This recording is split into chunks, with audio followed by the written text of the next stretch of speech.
Hi நண்பர்களே, welcome to சனா சேவை மையம். நம்ம சேனலில் இன்றைக்கி என்ன செய்தி பார்க்க போகிறோம் அப்படின்னா, பெண்களுக்கு எதிரான குற்றங்களுக்கு கடுமையான தண்டனை விதிக்கும் வகையில் குற்றவியல் நடைமுறை சட்டத்தை திருத்தம் கொண்டு வந்திருக்காங்க. நமது சட்டமன்றத்தில், தமிழ்நாடு சட்டமன்றத்தில் இந்த திருத்தத்தை கொண்டு வந்திருக்காங்க. அது தொடர்பான செய்தியை தான் தற்போது பார்க்க போகிறோம். அதுக்கு முன்னாடி நம்ம சேனலை சப்ஸ்கிரைப் பண்ணாதவங்க சப்ஸ்கிரைப் பண்ணிக்கங்க, ஃபாலோ பண்ணிக்கங்க. இந்த ஆண்டுக்கான முதல் சட்டமன்ற கூட்டத்தொடர் தலைமை செயலகத்தில் நடந்துட்டு வருது. இந்த சட்டமன்ற கூட்டத்தொடரில் பெண்களுக்கு எதிரான குற்றங்களுக்கு தண்டனை கடுமையாக்கும் வகையில் சட்ட மசோதா தாக்கல் செய்யப்பட்டிருக்காங்க. 2025 குற்றவியல் திருத்த சட்ட முன்மொழிவை முதல்வர் மு.க. ஸ்டாலின் பேரவையில் அறிமுகம் செய்து பேசியிருக்காரு. பெண்களுக்கு எதிரான குற்றங்களை இரும்புகரம் கொண்டு அடக்குகிறது இந்த அரசு. பெண்களுக்கு இழைக்கப்படும் பாலியல் வன்கொடுமை என்பது ஏற்றுக்கொள்ள முடியாத குற்றம் அப்படின்னு முதல்வர் அந்த மசோதா தாக்கல் செய்யும் போதே சொல்லியிருக்காரு. இத்தகைய குற்றங்களில் ஈடுபடுபவர்களுக்கு வழங்கப்பட வேண்டிய தண்டனை இத்தகைய கொடூர செயலில் ஈடுபட நினைப்பவர்களுக்கு கடுமையான எச்சரிக்கையாக இருக்கணும் அப்படின்னு சொல்லியிருக்காரு.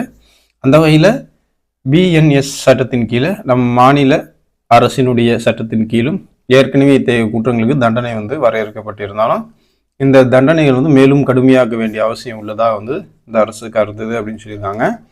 அதை தொடர்ந்து பிஎன்எஸ் மாநில சட்ட திருத்தங்கள் அடிப்படையில் தமிழ்நாடு 1998 பெண்ணுக்கு துன்பம் விளைவித்தல் தடை சட்ட திருத்த மசோதா தாக்கல் செய்யப்பட்டு அது நிறைவேற்றப்பட்டது.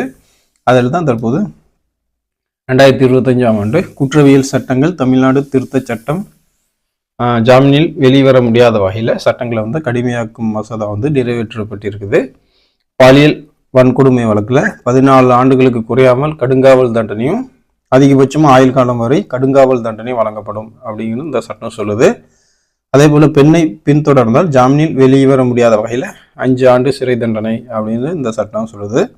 குறிப்பிட்ட சில இடங்களில் குற்றங்களில் ஈடுபட்டோரின் அடையாளத்தை வெளிப்படுத்தினால், பெண்ணின் கண்ணியத்தை அவமதித்தால் 3 முதல் 5 ஆண்டு வரை சிறை தண்டனை உறுதி அப்படிங்கிறது இந்த சட்டம் சொல்லுது. மீண்டும் பாலியல் வன்கொடுமை வழக்கில் கைது செய்யப்பட்டால் அவருக்கு ஆயுள் தண்டனை அல்லது மரண தண்டனை வழங்கப்படும் அப்படின்னு இந்த சட்ட திருத்தம் சொல்லுது.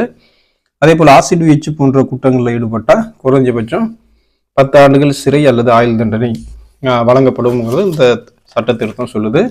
பெண்களுக்கு எதிரான குற்றங்கள் இன்னைக்கு நாடு முழுவதுமே அதிகரிச்சிருக்கு. குறிப்பாக தமிழ்நாட்டிலையும் தொடர்ந்து தொடர்கதையாகவே இந்த செய்தி இருந்துகிட்ருக்கு.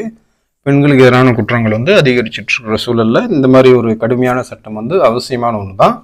அதே நேரத்தில் சட்டங்கள் இயற்றுவதோடு மட்டும் இல்லாமல் அதை நடைமுறைப்படுத்தணும். யார் தவறு செஞ்சாலும் அது உறுதியான நடவடிக்கை எடுக்கணும் அப்படிங்கிறத பொதுமக்களும் எதிர்பார்க்குறாங்க. நண்பர்களே, இந்த தகவல் ஒரு பயனுள்ளதாக இருந்தால் மற்ற நண்பர்களுக்கும் ஷேர் பண்ணுங்கள். நம்ம சேனலில் சப்ஸ்கிரைப் பண்ணுங்கள். நன்றி.